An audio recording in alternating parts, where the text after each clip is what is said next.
Պատկերացրեք, որ վաղը Հայաստանը լքում է հապկը։ Ինչ կլինի։ Կառավարության ծրագիր ներկայացնելիս ԱԺ-նիստի ժամանակ Փաշինյանը հայտարարեց, որ շատ գոհ կլինի, եթե Հայաստանին հեռացնեն հապկից։ Դրան արդեն հասցրեցին արձագանքել Ռուսաստանից։ Հայաստանը կարող է ինքնուրույն լքել հապկը, եթե խնդիրներ է տեսնում կազմակերպության մեջ։ Արդյոք Հայաստանին իսկապես պետք է հենց հիմա դուրս գալ հապկից, թե պետք է պահպանի ներկայիս ստատուս քվոն եւ գոնե մի փոքր էլ սառեցնի իր կարգավիճակը կազմակերպության մեջ։ Միգուցե դա ավելի վատ է։ Հիմա միասին կպարզենք։ ԽՍՀՄ փլուզումից հետո եւ Ադրբեջանի հետ պատերազմի ֆոնին Հայաստանի համար հապկը հիմնականում կոլեկտիվ անվտանգության երաշխիք ապահովելու եւ Ռուսաստանի հետ իր ռազմավարական դաշինքը պահպանելու միջոց էր։ Ավելին, անդամակցությունը Հայաստանին հնարավորություն տվեց ռազմական համագործակցության, համատեղ զորավարժությունների, ռուսական զենքին արտոնյալ պայմաններով մուտք գործելու եւ ռուսական ռազմական ենթակառուցվածքներին ապավինելու հնարավորություն։ Պարզ ասած, տրամաբանությունը հետեւյալն էր. ինքնուրույն անվտանգության ապահովումը չափազանց թանկ եւ դժվար է Հայաստանի համար, ուստի Հայաստանը միացավ ռազմաքաղաքական այնպիսի դաշինքի, որում Ռուսաստանը նշանակալի դեր է խաղում։ 2020 թվականի պատերազմում կրած պարտությունից հետո Հայաստանը հայտնվեց գալիորեն ավելի խոցելի դիրքում, եւ ներկայիս իշխանությունները ստիպված էին հանրությանը արդարանալ, թե ինչու իրենք չկարողացան կանխել պարտությունը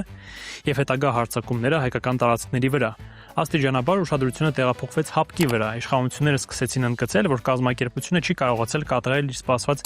դաշնակցային պարտավորությունները, մասնավորապես 2021-2022 թվականների հարձակումների ժամանակ։ Չնայած դա 44 օրյա պատերազմի հետ կապ ունենալ չէր կարող, որովհետև 2020 թվականին պատերազմը Լեռնային Ղարաբաղին էր վերաբերվում։ Հապկը պարտավորություններ չուներ այդ հարցում, բայց իշխանական քարոզիչներին դա չէր հետաքրքրում եւ շատ հարմար դիրքով սկսեցին մեղադրել հենց Ռուսաստանին եւ հապկին հետագա բոլոր արտաքին քաղաքական անհաջողությունների մեջ։ Այսպիսով մեղավորը ոչ թե Փաշինյանն է իրենց աչքում, այլ Ռուսաստանը, որը չգիտես ինչու պետք է Հայաստանի փոխարեն զբաղվեր Հայաստանի անվտանգությամբ, Ղարաբաղյան բանակցություններով եւ միայնակ կատարեր զենքի մատակարարումը։ Արդյունքում սա դարձավ Փաշինյանի հիմնական դրդապատճառներից մեկը հապկի հետ հարաբերությունները վերանայելու համար։ Եթե հարցը դիտարկենք ոչ թե որպես լավն է արդյոք Ռուսաստանը թե վատը, այլ որպես ազգային անվտանգության հարց, ապա այն արժի բաժանել երկու մասի։ Ինչ է իրականում կորցնում Հայաստանը հապկից պաշտոնապես դուրս գալով եւ ինչ կորուստները արդեն կրել անդամակցության սառեցման պատճառով։ Սառեցված կարգավիճակն անվճար ստատուս քվո չէ, Հայաստանը չի օգտվում հապկին ակտիվ մասնակցության մի շարք հնարավորություններից, բայց քանի դեռ պաշտոնապես անդամ է, հապկի տեսանկյունից շարունակում է կրել անդամակցության բխող պարտադիր բոլոր ֆինանսական օրինակ պարտավորություններից։ Հետեւաբար, եթե Երևանն ի վերջո որոշի դուրս գալ, երկարատև սառեցումը կարող է ոչ թե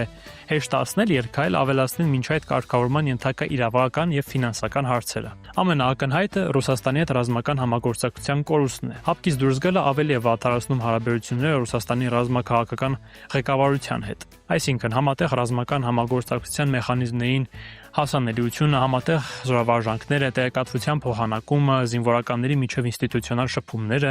ռազմատեխնիկական համագործակցության որոշակի մեխանիզմները եւ այլն։ Ամենաթերագնահատված կորուստը Մոսկվայի հետ բանակցություններում ունեցած ազդեցության լծակն է։ Քանի դեռ Հայաստանը դուրս չի գալիս, այն կարող է Մոսկվային ասել, որ դե մենք պաշտոնապես դաշնակիցներ ենք եւ ուստի պետք է փոխզիջում ունենանք որոշակի արտաքին քաղաքական հարցերում։ Դուրս գալուց հետո նման դիվանագիտական հնարք կորում է։ Մոսկվան կարող է պարզապես ասել, որ մենք այլևս դաշնակիցներ չենք եւ հետեւաբար միջազգային հարաբերություններում այս տարբերակը մենք հեռացնում ենք։ Միջազգային հարաբերություններում տարբերակն ինքնին արժեք ունի։ Դե իսկ ակնհայտ եւ արդեն տեսանելի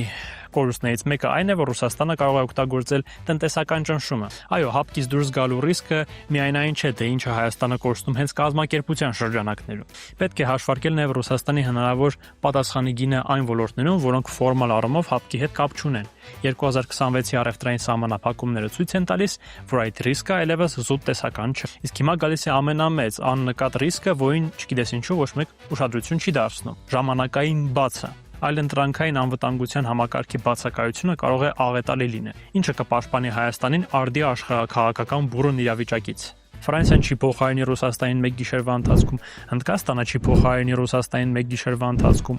Եմեն ռազմական դաշինք չէ, իսկ ՆԱՏՕ-ի հետ կապված մոտալուտ ապագայում Հայաստանը չի անդամակցելու ՆԱՏՕ-ին։ Դրա մասին խոսել է անգամ հենց վարչապետը Նիկոլ Փաշինյանը։ Իսկ Ամերիկայի Միացյալ Նահանգները չունի կոլեկտիվ պաշտպանության պայմանագիր հենց Հայաստանի հետ։ Հետեւաբար կա անվտանգության հնարավոր վակուում, որը չգիտես թե ով է լրացնելու։ Եվ Հայաստանի համար սա հատկապես վտանգավոր է Ադրբեջանի եւ Թուրքիայի պատճառով։ Խաղաղության պայմանագիրը դեռ ստորագրված չէ, որևէ երաշխիք, որ այժմյա վիճակը կարող է երկարաժամկետ լինել, եւս։ Այսպիսով, Արժե դուրս գալ հապկից։ Մի բան հաստատ է, նախ պետք է կառուցել ինքնուրույն պաշտպանության եւ բազմակողմ գործընկերության այնպիսի համակարգ, որի դեպքում հապկից դուրս գալը այլևս թռիչք դեպի անհայտություն չի լինի եւ անվտանգության վակուում չի ստեղծվի։ Ամենակարևորը, պետք է դադարել բոլոր խնդիրները վերագրել նախորդ իշխանությունների եւ այլ պետություններին։ Պետական քաղաքականությունը պետք է պատասխանի այն հարցին, թե ինչ կարող ենք անել այսօր, որպեսզի վաղը Հայաստանին ավելի ուժեղ եւ անվտանգ լինի։ Ձեզ լավ օր։